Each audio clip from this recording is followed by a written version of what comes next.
Hello, Tampa Bay, and welcome back, Japanese Pokemon card enthusiasts.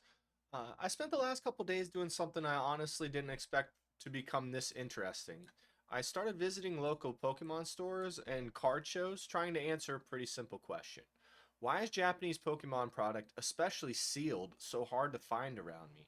And at first, I thought the answer was, maybe nobody really cares about it, or perhaps English is just dominating so much it Japanese doesn't have a space. But after today, I really don't think that's the case at all. I think something way more interesting may be happening.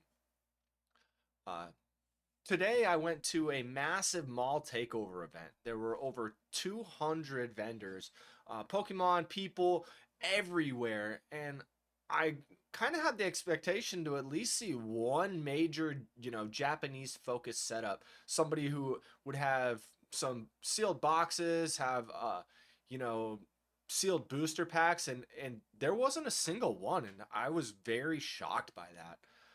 There were Japanese cards available everywhere. Singles and slabs were plentiful. I got to finally see one of my new Grail cards, the Sunbreon, in both raw form, which was a little bit high for what I thought, $460 for the raw one, but it was readily available as a PSA 10 for 800, which I found much more reasonable, especially compared to the 460 raw price. I saw Master Ball cards. I saw Blaine's Arcanines. I saw both versions, the English and the Japanese, and I also saw a couple first editions. But almost no one had any sealed depth of Japanese stock, at least at the show. Um, if they did have it, it was singular boxes or somewhat scattered inventory, like more of a fragmented presence. It um it was like everybody respected Japanese cards, but nobody seemed built around them. It existed more like prestige inventory than actual infrastructure. Uh, so to carry into that, I did see some sealed products at booths, but the one that had the most, they only had two boxes. One, they were both boxes I was very interested in for reasonable prices. One was the Japanese 151 box, which, as followers of the channel may know, I have two of those already in my collection, and that was he was trying to sell it for $350, which is cheaper than at my local shop, which it goes for 360. And they also had a one V Star box, and they were selling that for 250, which I also found really reasonable.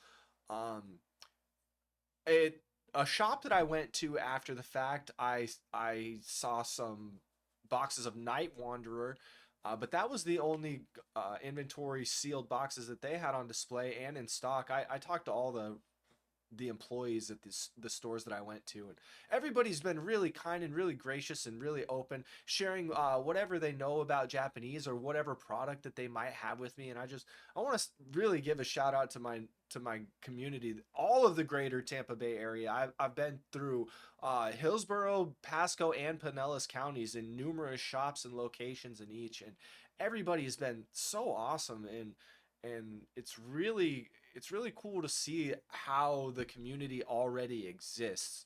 Um, Not necessarily the sealed Japanese box community, but the Japan or the Pokemon rather, the Pokemon community, and especially the card trading and buying and selling. It's a very big and very healthy market, as evidenced by the amount of shops and shows that are in the area.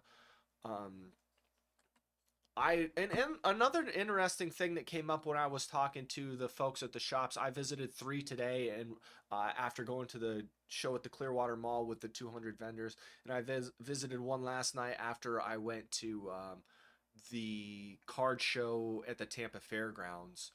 Um, and among all the shops, one theme kept popping up, and that is that they typically have more Japanese stock than they have right now, but it seems that there's a customs issue, an inventory holdup, and shipment delays. So a lot of the local shops are actually having difficulty carrying these products, which actually makes a lot more sense to me than that they just don't care about it.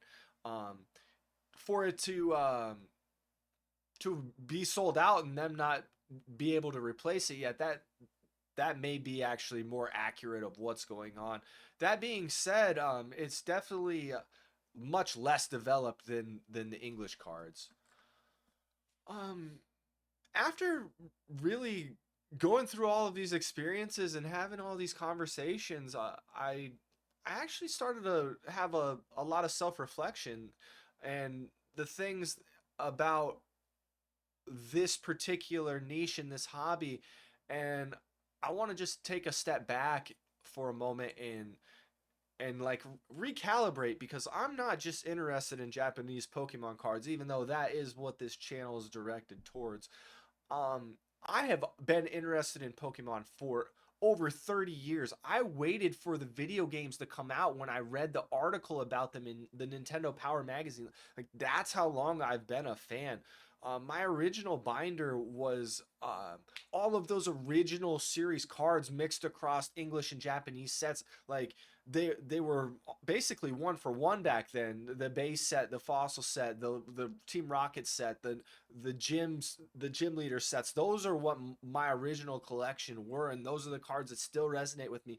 And I'm very happy to report that I saw so many of that era of cards uh, in vintage and raw form. Like, it's if you are a legacy collector and you're interested in those older cards, they are still very available, and actually they're much more affordable than I thought that they would be. Um, all that being said, Pokemon means the world to me, and like, I've realized that I have like tastes that have happened that, you know, inside of this ecosystem. And I kind of, just to give an example, right? Like, everybody knows Charizard. He's the prominent fire dragon. Like, even no, someone who's never heard of Pokemon before would know that that's a Pokemon. But me, much as I love Charizard and I respect him and I appreciate him, and he's got some of the coolest cards in the set, like, in the broader Pokemon scheme of things, I actually prefer Typhlosion. If I had a choice between them and I was building my team in a video game or in a card game, I would lean towards Typhlosion. He's an underappreciated guy. He's not a big flying dragon. He's a quadrupedal dude who can stand up and, hit stuff with fire. And I love his Hisuian form with the ghost, for like the ghost part in there. And I realized that I have all of these different views and opinions and feelings, and just it's so neat that I can focus it in on a specific thing, but I still get to keep that greater appreciation alive. And like, I noticed, like, myself not really caring so much about the value of the cards, the monetary value, even though it is crazy to see that cards that I've held onto for years are worth $1,000, $5,000, $10,000. Just one card, and I had hundreds of them. That portion's really cool and really neat, but I find that's not the part that's screaming out to me when I'm walking through these shows. It's more of an appreciation of the greater game and seeing how huge it is. I came from a time where nobody knew about it. I remember sharing it with friends on the playground when I was a kid, and now it's a full-fledged worldwide phenomenon that has healthy roots in my backyard. And it's just it's really cool to start to be a part of that again. And I want to make sure that that comes across, that I appreciate that the atmosphere and the environment, and not just in the the card trading scene, but in the cards themselves. Like, that's the things that I'm most attracted to, is that resonance, that alignment with those things that scream inside, that go, oh, that is awesome, that is neat, man. How did you come by that? What does that mean to you? That, to me, that's a lot more than probably where I thought this may have been headed if when I started this channel, which was, maybe trying to become some Pokemon investor guy. And I just really don't think that that's the lane that I'm gonna take.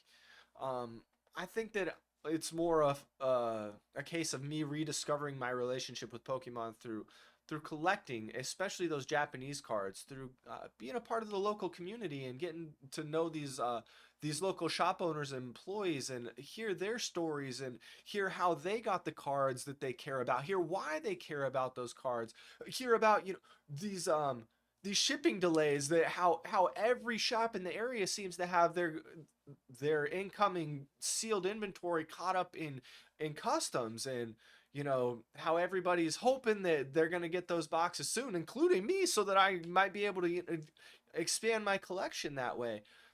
Anyway, today was so much more interesting than I expected, even though I didn't end up making any purchases. And I really feel like I finally started seeing the shape of this world just a little bit more clearly. Thanks again for being a part of my rediscovery into Pokemon. I love you, Tampa Bay. I love you, Japanese Pokemon card enthusiasts. I, I love I love all of you, Pokemon world. Like, this is just a great place and a great thing to be a part of. Thanks again.